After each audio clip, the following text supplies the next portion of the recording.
Hi, welcome to Slay the Spider. I'm Jim B, and I'm the creator and host of Slay the Spider. Shares of the S&P 500 are called S&P Depository Receipts, SPDRs. Spiders. Slay the Spider means I intend to beat the S&P 500 quite substantially. For the week ending March 25th, 2022, the movement was overall positive. In healthcare, biomedical and healthcare advanced, drugs advanced. In media communications, internets and telephones were unchanged, media advanced. In technology, all four sectors advanced.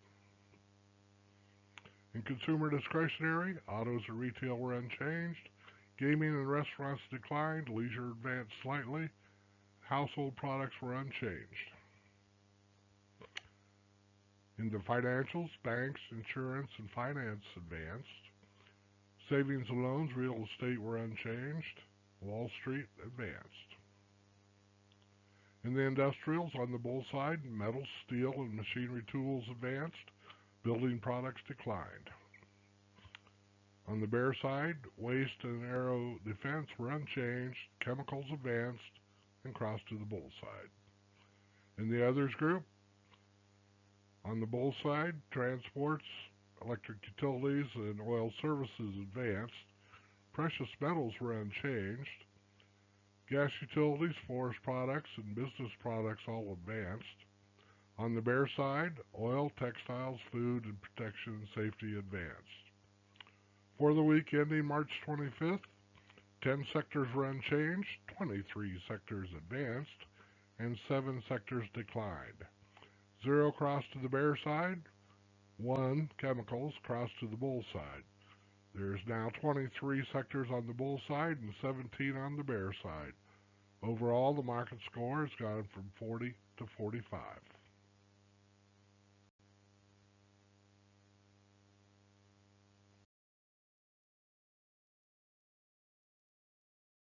For the week ending March 25th, 2022, the S&P 500 closed at 4,543, up 79.94 for the week, or 1.79%.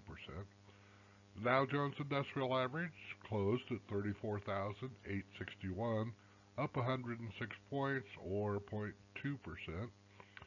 The Nasdaq closed at 14,169, up 275 for the week, and that's 1.98%.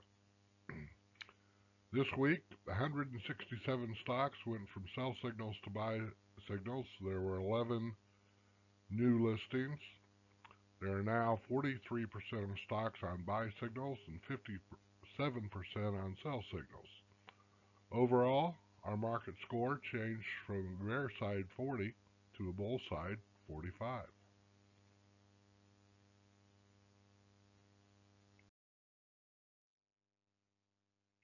For the first 12 weeks of 2022, the S&P 500 is down 4.7%. The Nasdaq is down 8.2%. Energy is up 38.9% and far and away the best performing sector. Healthcare is down 3.3%. Media communications is down 10.9%, the worst performing sector. Technology is down 8.9%. Consumer discretionary stocks are down 10.3%. Finance is up 1.2% for the year. The industrials are down 1.9% and actually has some stocks with the best performance records of 2022 outside of energy. Real estate stocks are down 9.0% and basic materials are down 1.5%, but have now surpassed healthcare and industrials year to date.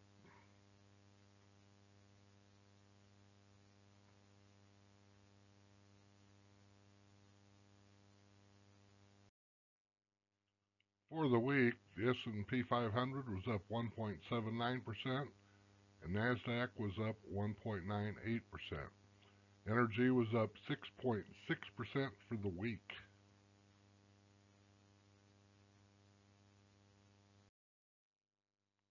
Healthcare, despite the markets being up this week, was down 0.5% this week.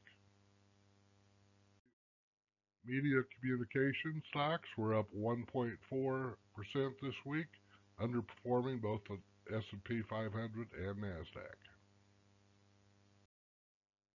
Technology this week was up 1.8%, barely matching the S&P 500, trailing Nasdaq. Consumer discretionary stocks this week were up 0.8%, trailing both the S&P and Nasdaq. Financial stocks for the week ending March 25th trailed both Nasdaq and the S&P and were up 1.3% this week. For the week, the industrial stocks were up 0.9%, trailing both the S&P and Nasdaq.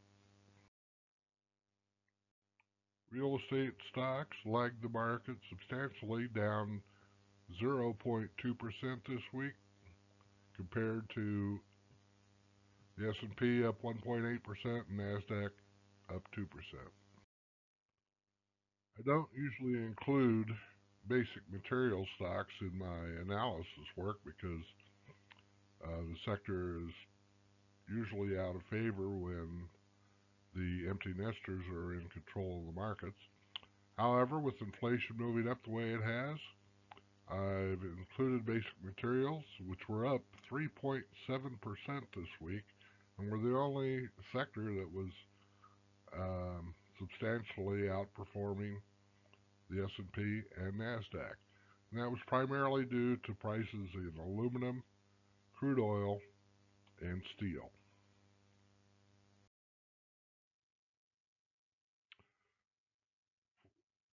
For the weekend in March 25th, the 10-year Treasury bond yield rose from about 2.15% to 2.49%, or 34 basis points.